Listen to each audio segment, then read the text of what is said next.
Why does your body start losing fitness? After just 1 week without exercise? Most people assume nothing changes that quickly, but science shows otherwise. The moment exercise stops, several systems inside the body begin shifting almost immediately, and the changes start long before most people ever feel them. Understanding what happens during that first week reveals something important about how the body adapts and why consistency might be one of the most powerful forces in long-term health. What is the very first system the body changes when exercise disappears? Regular exercise puts the cardiovascular system under positive stress. The heart rate climbs. Blood circulates faster. Over time, the heart becomes stronger and more efficient at delivering oxygen throughout the body.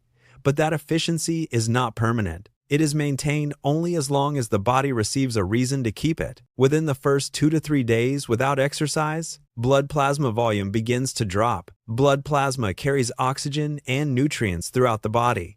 When plasma volume decreases, the blood becomes slightly thicker and the heart has to work harder to push it through the body. Studies in exercise physiology have documented plasma volume reductions of 5 to 12% within just 4 days of inactivity in trained individuals. That may seem small, but the cardiovascular system is highly sensitive to it. The heart compensates by increasing its rate at rest, a subtle sign that the body is already recalibrating. VO2 max, the body's maximum capacity to use oxygen during exercise, also begins declining within this window. Researchers have observed measurable drops in aerobic capacity in as little as 3 to 7 days, particularly in people who were previously well-conditioned. The more fit a person was, the faster the initial decline tends to appear, simply because there is more ground to lose. As a result, activities that once felt easy, climbing stairs, walking briskly, carrying groceries, begin requiring slightly more effort.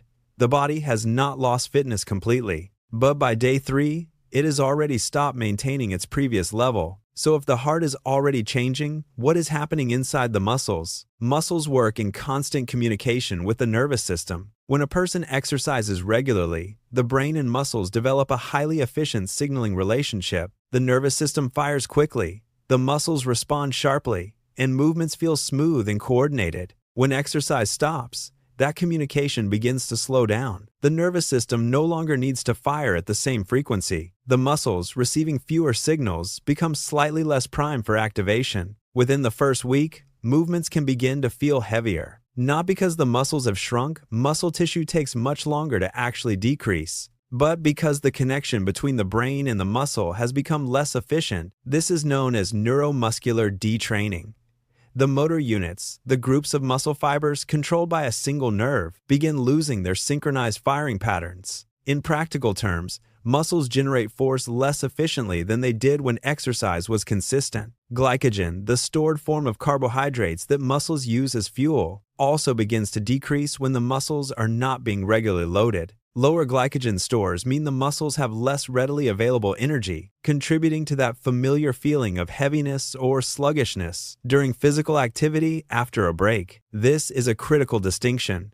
The weakness felt after a week off is not structural, it is neurological. The body has quietly dialed back the precision of its own movement system, but the changes do not stop at the heart and muscles. What happens to the body's energy system when movement disappears? Exercise strongly regulates blood sugar. When the muscles contract during physical activity, they pull glucose directly out of the bloodstream, no insulin required. This process helps keep blood sugar stable and improves the body's overall sensitivity to insulin. When exercise is removed for several days, this effect diminishes. Blood sugar may rise higher after meals and stay elevated longer. The body's cells become slightly less responsive to insulin, meaning the pancreas has to work harder to manage the same amount of food. Research has shown that insulin sensitivity can begin declining within 3 to 5 days of inactivity, even in otherwise healthy adults. One study found that just 5 days of bed rest produced measurable reductions in insulin sensitivity alongside increases in fat accumulation in the liver and skeletal muscle, two markers closely associated with metabolic dysfunction. The body's resting metabolic rate, calories burned at rest, also shifts subtly. While a single week is not long enough to cause dramatic changes, the combination of reduced muscle activation, lower glycogen turnover, and decreased cardiovascular demand means the body is burning slightly less energy around the clock. The result is a metabolism that feels less efficient, energy becomes less stable throughout the day, cravings may increase, and without the muscle contractions driving glucose clearance, the body is simply managing fuel less effectively than it was just 1 week earlier. By the middle of the week, something else begins to shift, and this one is easy to miss because it does not feel physical. Exercise increases dopamine, serotonin, and endorphins, chemicals linked to mood, motivation, and clarity. Regular physical activity keeps these systems running at a higher baseline. When exercise disappears,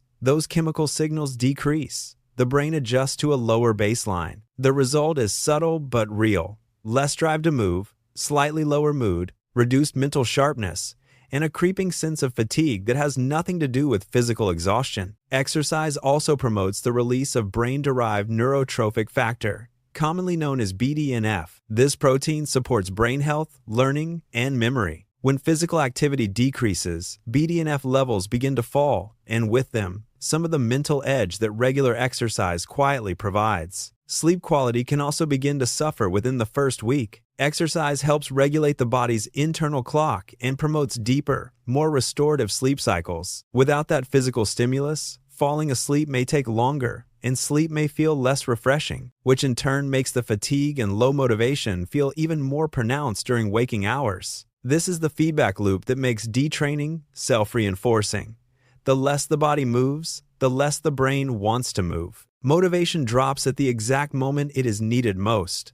The biology of inactivity makes inactivity easier to continue. The reason all of this happens so quickly comes down to one of the body's most fundamental operating principles: efficiency. The human body does not maintain capacity it does not use. From an evolutionary standpoint, maintaining a high cardiovascular output, sharp neuromuscular signaling, and stable metabolic regulation all cost energy. If the body does not receive a signal that those systems are needed, it begins scaling them back. This isn't a flaw. The body was designed for constant movement. The body never needed to protect fitness during prolonged rest, because prolonged rest was rarely possible. In a modern environment where rest is the default, that same adaptive logic works against long-term health. Research on detraining, the scientific term for what happens when exercise stops, consistently shows that cardiovascular fitness is among the fastest systems to decline, with measurable changes observable within just 3 to 7 days in regular exercisers. Sedentary individuals show even faster deterioration because their baseline is lower to begin with. What science also shows, however, is that the body responds to resumed exercise just as quickly. Plasma volume rebounds within days. Neuromuscular efficiency recovers within 1 to 2 weeks. Metabolic sensitivity improves with even a single bout of moderate activity. The body is not punishing inactivity.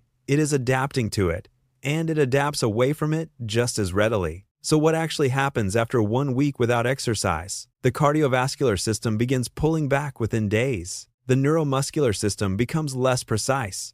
Metabolism grows less stable. The brain produces fewer of the chemicals that make movement feel good. None of it is dramatic. None of it is permanent.